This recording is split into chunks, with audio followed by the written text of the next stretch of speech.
Coucou les quatrièmes, je vais encore essayer de faire court aujourd'hui parce que je suis sur ma super Wi-Fi qui tourne à 2 à l'heure. Alors, pour commencer, je vais corriger l'exercice que je vous avais donné à faire, qui était l'exercice 3, page 116, page 316, pardon. Alors, il s'agissait de trier les verbes selon qu'ils étaient corrigés au futur de l'indicatif ou au conditionnel présent. Nous plierions. Ici, il s'agissait bien sûr du conditionnel. Tu ferais, conditionnel. Je voudrais, conditionnel. Il verra, futur. Il couvrirait, conditionnel. J'irai, futur. Vous saurez, futur. Je boirai, conditionnel. Nous écririons, conditionnel. Elles rejoindront, futur. Je pourrais, futur. Et elles courraient, je dis bien elles courraient, pas elles courraient, conditionnel. Alors, je vais vous demander pour demain de faire les exercices 12 et 13, page 317, toujours sur le conditionnel. Alors, je vais revenir maintenant sur une lettre que nous avons déjà étudiée, qui était la lettre de Daniel Salnave. Mais en fait, la version que j'avais était une version abrégée, donc je vais vous la relire cette fois-ci en entier.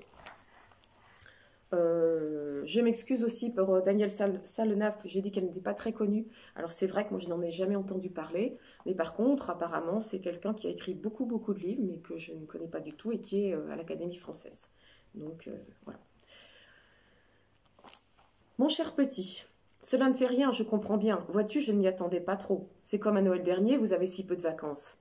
Et je suis bien ici, très bien même. Sais-tu que pour mon anniversaire, les sœurs, je dis les sœurs, mais ce ne sont pas des religieuses, même pas des infirmières non plus, ce sont les jeunes filles, comme on les appelle. Ici, 2 d'entre elles sont mariées et la petite est fiancée. Je l'ai rencontrée l'autre jour avec le jeune homme.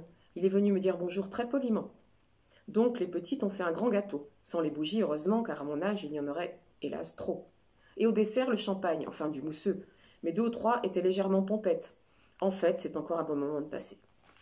Il y a plusieurs choses qu'il faudrait que je te demande, ça n'a d'ailleurs pas beaucoup d'importance, ce sont des questions relatives à la maison de Saint-Julien.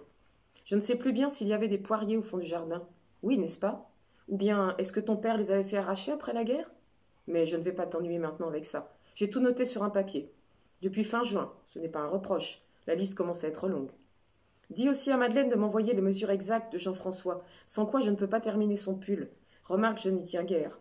J'ai pris l'habitude de regarder la télévision. L'après-midi, il n'y a personne. Elles dorment, au petit parloir.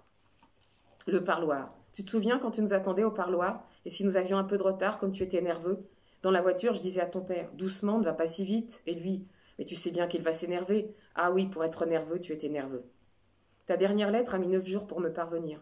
Il faut dire qu'elle était d'abord allée à Nyon. On se demande pourquoi. J'ai beaucoup lu ces derniers temps, malgré mes pauvres yeux, et pourtant la bibliothèque laisse bien à désirer. Aussi, ton envoi a-t-il été le bienvenu. J'ai surtout aimé les nouvelles et le roman de Thomas Hardy, du fait qu'il se passe à la campagne. C'est tout à fait les sentiments d'autrefois. Je le passerai à Madame Christian, les autres, n'en parlons pas. Sais-tu qui m'a écrit? Madame Larue. Je n'en croyais pas mes yeux. Elle va pas fort, la pauvre, enfin, elle est toujours chez elle. Pour combien de temps encore? M'écrit-elle. Ses 2 fils sont aux États-Unis. Tu vois que je ne suis pas seule à être seule, si j'ose dire. Je suis beaucoup mieux depuis que j'ai une chambre pour moi à l'étage. J'ai mis la table devant la fenêtre, j'ai repoussé le lit de l'autre côté. Il est vrai que tu n'as jamais vu la chambre, mais cela ne fait rien, je t'explique. Ce qui fait que, quand je suis dans mon fauteuil, j'ai vue sur la Mayenne, quoiqu'en ce moment la nature ne soit pas bien gaie. Il paraît qu'au printemps, on va raccorder la route à celle de Laval, bien des tracas en perspective, et pourvu qu'on ne coupe pas ma belle rangée de peupliers. Quand tu étais petit et que nous t'emmenions à la pêche, je te faisais toujours dormir à l'ombre des peupliers. C'est une ombre qui n'est pas dangereuse.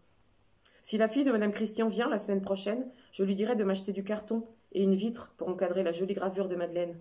Je n'ai pas le courage de prendre le car pour aller à Laval. Remercie Madeleine pour moi et dis-lui que j'ai coupé le titre. La maison aveugle, c'est trop triste pour une vieille femme comme moi. Allez, je vous quitte. Soyez bien prudents sur la route. Et je ne veux pas que vous me rapportiez un cadeau comme à chaque fois. Sur mon étagère, c'est une véritable exposition. J'en ai presque honte. Vos enfants voyagent beaucoup, m'a dit la doctoresse. Des bonbons à la rigueur, des Quality Street. La boîte est bien pratique pour ma couture. Je vous embrasse, tous les 3. Alors déjà, première chose, je reviens sur une utilisation du conditionnel.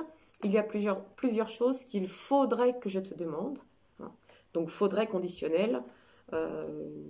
soumis à une condition, hein, puisque il faudrait qu'elle les demande à condition d'avoir l'occasion de lui parler, mais elle va le faire du coup par écrit.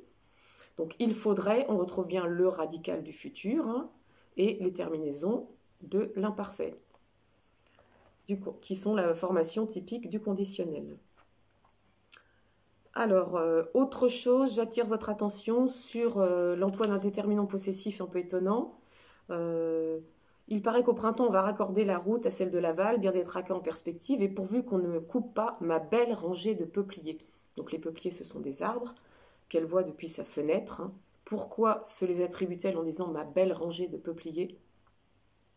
Bien évidemment parce que comme elle les regarde chaque jour, elle a établi un rapport un peu affectif avec les peupliers et elle considère qu'ils lui appartiennent un petit peu puisque c'est son unique vue et que c'est une vue qui lui plaît beaucoup, puisqu'on a vu dans le texte que c'est quelqu'un qui avait un jardin et qui avait donc l'habitude d'être entouré par la nature.